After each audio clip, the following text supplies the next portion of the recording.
मेरा नाम योगेश कुमार है और मेरी उम्र 35 साल है। जब मैं 5 साल का था तो उस टाइम पे मेरी आंखों में चोट लगनी शुरू हुई और निरंतर जितनी भी चोटें हैं वो मेरी आइज़ में लगी है सीधी। तो लास्ट टाइम 2001 में मेरी लास्ट सर्जरी हुई थी तो न्यू दिल्ली में। तो वहाँ 3 ऑपरेशन हुए जिससे मेरी आंखें पूरी डैमेज हो गई और दूसरी आंखों में मुझे प्रॉब्लम शुरू हो गई और उसके बाद विजिबिलिटी बिल्कुल ज़ीरो के ना के बराबर हो गई। तो उसके बाद मैं श्री आई सेंटर आया तो वहाँ डॉक्टर राकेश से मिला तो उन्होंने मुझे बताया कि आपका जो पर्दा है वो एकदम बेकार हो चुका है, आंखें अंदर से जो है काफ़ी बेकार हो चुकी हैं। नेक्स्ट मुझे डॉक्टर सौरभ से मिलवाया गया जिन्होंने मुझे आश्वासन दिया कि हम सर्जरी कर सकते हैं। उन्होंने फिर भी रिस्क लेके अपना ऑपरेशन किया जो सक्सेसफुल रहा। डॉक्टर सौरभ ने कहा कि आपको कॉर्निया ट्रांसप्लांट कराना पड़ेगा। तो मुझे डॉक्टर राकेश गुप्ता से मिलवाया गया तो उन्होंने मुझे सजेशन दिया कि आप कॉर्निया ट्रांसप्लांट करा लीजिए। देन मैंने कॉर्निया ट्रांसप्लांट करवाया तो अब मैं पहले से बहुत ज़्यादा बेटर देख सकता हूँ। 100 में से 80% मुझे अब क्लियर दिख रहा है।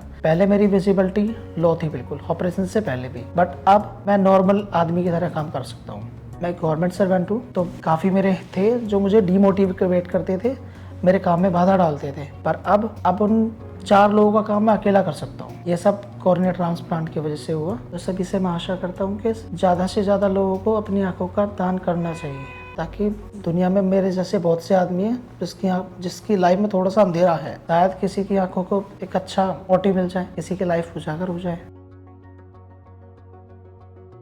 पेशेंट योगेश कुमार की स्टोरी बहुत ही इंटरेस्टिंग, मोटिवेटिंग और इंस्पायरिंग है। जब ये पहली बार मुझसे मिले, इनकी कोई रोशनी नहीं बची थी। राइट आई इतने साल पहले ही डैमेज हो चुकी थी और लेफ्ट आई जिससे थोड़ा बहुत दिखता था वो भी रोशनी चली गई थी। हमने जांचा, उनकी आंखों के अंदर रेटिना डिटैच हो चुका था और काफी समय से डिटैच था, हालत अच्छी नहीं थी और ऊपर पुतली भी कमजोर हो चुकी थी। तो ये ऐसी सिचुएशन थी जहाँ पे डिसीजन लेना बहुत जरूरी था कि इनकी आंखों में मल्टीपल ऑपरेशन किए जाए। लेकिन देखा जाए तो उम्मीद भी बहुत ज्यादा नहीं थी, लेकिन योगेश बहुत ही पॉजिटिव पर्सन रहे। इन्होंने एक्सेप्ट की हमारी बातों को और फिर डॉक्टर सौरभ अरोड़ा हमारे रेटिना के चीफ ने इनका रेटिना सर्जरी की और उसके बाद इनका ऑपरेशन हुआ कॉर्निया ट्रांसप्लांट का। और दोनों ऑपरेशन के बाद मैं ये देख के बहुत खुश हूँ कि पेशेंट योगेश केवल देख नहीं पा रहे हैं बल्कि अपनी सारी जिम्मेदारी अकेले आत्मनिर्भर होकर इंडिपेंडेंटली निभा पा रहे हैं और केवल अपनी पर्सनल लाइफ नहीं, अपनी प्रोफेशनल लाइफ, अपने काम को भी बखूबी निभा रहे हैं। और ऐसी स्टोरी से हमें ये एक ज्ञान मिलता है, संज्ञान मिलता है कि हमें कॉर्नियल ट्रांसप्लांट के लिए कॉर्निया चाहिए। और मैं आप सभी को एक मैसेज देना चाहता हूँ कि अपनी आंखें दान करने का प्रण कीजिए ताकि आपकी आंखें इस सुंदर दुनिया को हमेशा देखती रहें।